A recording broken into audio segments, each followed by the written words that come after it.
ka-idol, natapos na po tayo nagtanim ng niyog at sa ngayon mga ka-idol magtanim na po tayo ng saging.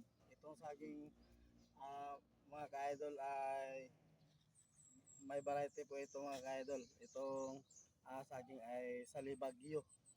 Ito mga ka-idol ay tanim natin dito mga ka-idol. Ayan. Simulan natin na magbungkal ng lupa mga ka-idol. Ayan. Nako mga ka-idol, kailangan magsipag, magtiyaga mga ka-idol para mayroon pong maani.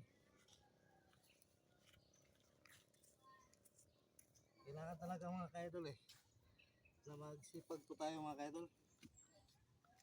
Yan. Itong lupa mga ka-idol ay yung kanyang bangin mga ka-idol ay tulad din ng pagtanim ng niyog mga ka-idol.